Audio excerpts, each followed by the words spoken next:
flew out to Philadelphia. I reprogrammed it for him, got him in a mask just so he would comply. Dan Green, no CPAP. Even Jordan Fagenbaum from Barbell Medicine, when he weighs 198 pounds, he has apnea. He wears a CPAP. It's not a thick neck, crowding in the airways, not necessarily because these guys are obese. Even my mom's like 120 pounds. She has a CPAP because of the breathing problem. So nowadays, if you can't get to a doctor or it's too expensive, I'm encouraging them still to get a CPAP. You can go to Walmart.com, get the Dream Station. This is the same machine they hooked me up to a year ago when I went in for another sleep study. In the morning, the doctor read the number right off of the screen. It's an auto-pack. It interprets your breathing and feeds you the air that you need. They're also available on Craigslist.com, so I highly encourage it.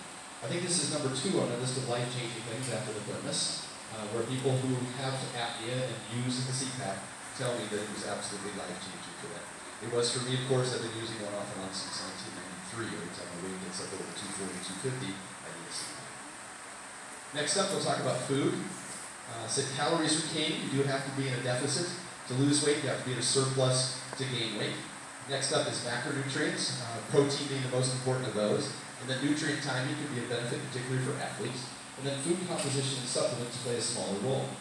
It is a calorie equation, but it's more complicated than that. It's called the energy balance equation, and it includes all of your total daily energy intake minus all of your total daily energy expenditure. So it accounts for everything. All the foods that you eat, their thermic effect, their fiber content, how it affects your hunger hormones and your satiety hormones.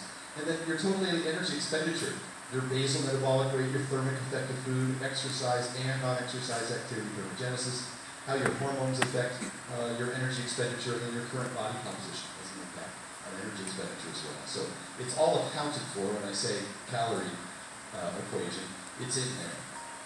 Now this has been studied. When you control for calories and protein, where you move your fats and carbs doesn't matter. You get equivalent weight loss, and it's equivalent in terms of insulin secretion. So it really is a matter of personal preference. I'll talk you through today what my recommendations are for performance, for mitigating hunger, and providing energy. But compliance is still the most important thing.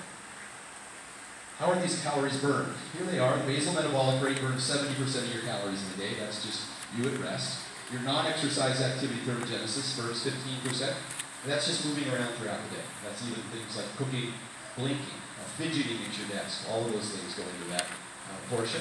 Thermic effect of food is the calories you burn eating food, protein being the highest of those.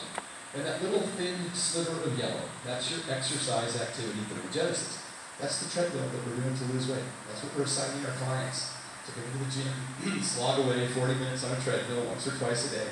And as a matter of fact, more exercise does not equal more fat loss. Terribly ineffective. Here's Dr. Aaron Carroll to talk about that. Last week I talked about the many ways exercise is awesome. This week I want to focus on one way it's not: weight loss. Sorry, but that's the topic of this week's Healthcare Triage.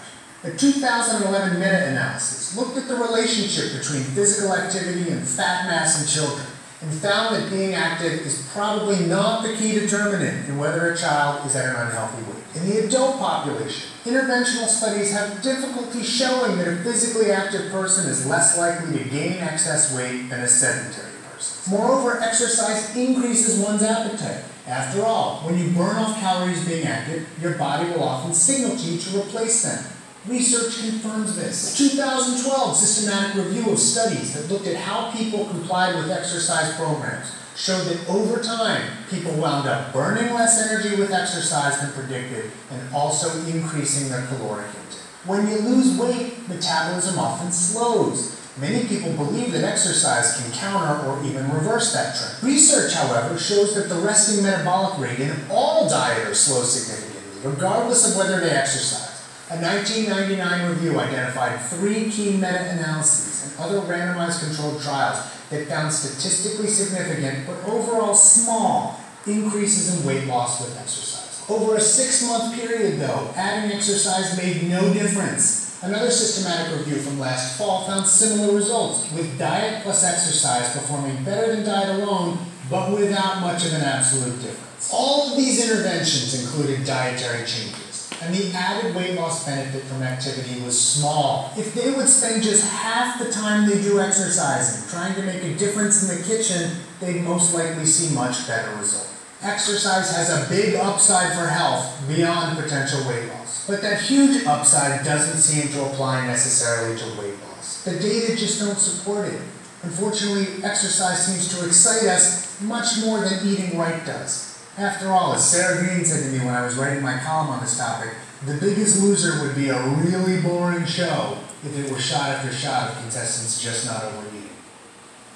So as you lose weight, your metabolism will adapt. It's quite normal. There's some things you can do to mitigate that.